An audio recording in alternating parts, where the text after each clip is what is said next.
घर में बच्चे थोड़े बड़े क्या हो जाते हैं, उनके लिए रिश्ते लाने वालों की लाइन लग जाती है। घर वालों से ज्यादा समाज वालों को उनकी शादी की चिंता होने लगती है। ये कहानी है मनीषा जी और उनकी बेटी सुहाना की। सुहाना पिछले महीने 19 की हो गई। मनीषा जी ने सुहाना के लिए अपने कुछ समाज के लोगों से अच्छा रिश्ता लाने को कहा। उनके समाज में सुरेश बाबू नाम के एक सज्जन थे जो लड़के लड़कियों का रिश्ता बताने का काम किया करते थे। जब उन्हें मनीषा जी की बेटी के बारे में पता चला तो वह हर 2 या 3 दिन में किसी न किसी लड़के का रिश्ता लेकर उनके घर पहुंच जाते थे, जहां वह खूब पेट भर कर चाय नाश्ता करते और कभी कभी तो खाना भी वहीं पर ही खा लिया करते थे। इसी तरह कई महीने बीत गए, लेकिन सुरेश बाबू का बताया हुआ एक भी रिश्ता मनीषा जी को पसंद नहीं आ रहा था। लेकिन हर बार की तरह इस बार भी सुरेश बाबू ने कहा, कोई बात नहीं भाभी जी, अब की बार इससे भी अच्छा रिश्ता लेकर आऊंगा। फिर कुछ दिन बाद सुरेश बाबू एक रिश्ता लेकर आए। लड़का बहुत ही पैसे वाला था। घर, गाड़ी, नौकर चाकर, व्यापार धंधा सब कुछ था।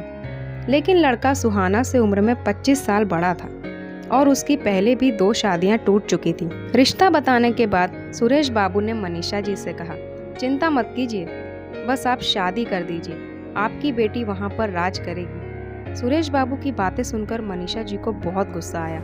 उन्होंने तुरंत अपने पैरों से चप्पल उतारी और सुरेश बाबू से कहा, खड़ा हो और बाहर निकल मेरे घर से, और आज के बाद अगर मेरे घर पर आया ना तो इसी चप्पल से मार मार कर तुझे अस्पताल पहुंचा दूंगी। समझता क्या है तू अपने आप को? यह मेरी बेटी है, कोई बोझ नहीं जिसे मैं किसी के भी सिर पर डाल दूं। तेरी हिम्मत कैसे हुई मेरी बेटी के बारे में ऐसा रिश्ता लाने की? चल भाग यहाँ से। सुरेश बाबू ने अपना झोला उठाया और वहां से 9-11 हो गए। सुहाना एक कोने में खड़ी खड़ी यह सब देख रही थी। वह अपनी माँ के पास आई और उससे लिपट कर रोने लगी। मनीषा जी ने सुहाना को प्यार से समझाते हुए कहा, मुझसे बहुत बड़ी गलती हो गई, लेकिन अब जब तक तुम अपने पैरों पर खड़ी नहीं हो जाओगी तब तक मैं तुम्हारी शादी का ख्याल भी अपने मन में नहीं लाऊंगी। तुम बस अपना पूरा ध्यान पढ़ाई पर लगाओ। और वैसे भी सुरेश बाबू तो मेरी चप्पल देख ही चुके हैं। अब वो या समाज के दूसरे रिश्ता बताने वाले लोग यहाँ नहीं आएंगे। दोनों माँ बेटी खिलखिलाकर हंसने लगती हैं। दोस्तों, आपको क्या लगता है, क्या मनीषा जी ने सही किया? और अगर आप मनीषा जी की जगह होते तो सुरेश बाबू के साथ कैसा व्यवहार करते?